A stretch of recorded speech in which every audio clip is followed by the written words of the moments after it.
India தாக்குதல் தொடுத்ததை அடுத்து பாகிஸ்தான் நாடாளுமன்ற கூட்டம் இன்று அவசரமாக கூடுகிறது.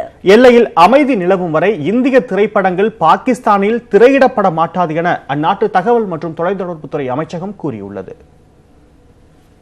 ஆக்கிரமிப்பு காஷ்மீரில் பயங்கரவாத முகாம்கள் மீது இந்திய தாக்குதல் தொடுத்ததை அடுத்து பாகிஸ்தான் வெளியுறவுத்துறை அமைச்சர் ஷா முகமது குரேஷி இஸ்லாமாபாத்தில் வெளியுறவுத்துறை அதிகாரிகளின் அவசர கூட்டத்தை கூட்டி ஆலோசனை நடத்தினார். பின்னர் பிரதமர் இம்ரான்கான் தலைமையில் உயர்மட்ட கூட்டம் நடைபெற்றது. கூட்டத்திற்கு பின் செய்தியாளர்களை சந்தித்த பாகிஸ்தான் பாதுகாப்புத்துறை அமைச்சர் பர்வேஸ் காதக் தங்கள் படைகள் தயாராக இருந்ததாகவும் இருள் சூழ்ந்திருந்ததால் பதிலடி கொடுக்க முடியவில்லை என்றார். இனி ஒருமுறை இந்தியா இதுபோல் நடந்து கொண்டால் உரிய பதிலடி கொடுக்கப்படும் என்று அவர் தெரிவித்தார். எல்லை கட்டுப்பாட்டு கோட்டு பகுதியை இந்தியா எல்லை மீறிய விவகாரத்தை ஐக்கிய நாடுகள் சபை, நட்பு நாடுகள் ஆகியவற்றிடம் முறையிட உள்ளதாக வெளியுறவுத்துறை அமைச்சர் ஷா முகமது குரேஷி தெரிவித்தார். இது தவிர நாட்டின் நாடாளுமன்ற கூட்டத்தை கூட்டி இந்தியா நடத்திய தாக்குதல் குறித்து விவாதிக்கப்படும் என்றும் அவர் கூறினார். அதன் அடிப்படையில் இன்று அவசரமாக கூடுகிறது. இந்த கூட்டத்தில் பாகிஸ்தான் எல்லையில் இந்தியா அத்துமீறி தாக்குதல் நடத்தியது குறித்தும் இந்தியாவுக்கு பதிலடி கொடுப்பது குறித்தும் ஆலோசனை நடத்தப்படலாம் என கூறப்படுகிறது.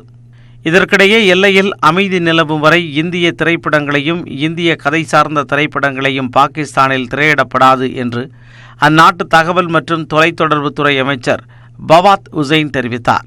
மேலும் இந்திய விளம்பரங்களும் பாகிஸ்தானில் ஒளிபரப்பப்படாது என்றும் அவர் கூறினார்.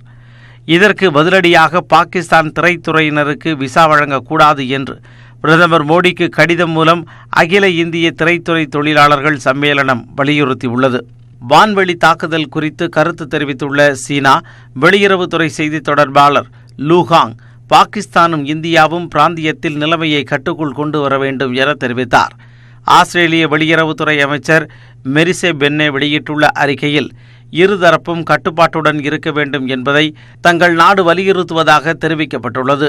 இந்தியா பாகிஸ்தான் நடவடிக்கைகளை உற்றுநோக்கி கவனிப்பதாக கூறிய ஐரோப்பிய யூனியன் செய்தி தொடர்பாளர் பிரச்சினையை அமைதியான முறையில் தீர்க்க இருதரப்பும் பேச்சுவார்த்தைக்கு முன்வர வேண்டும் என வலியுறுத்தினார்.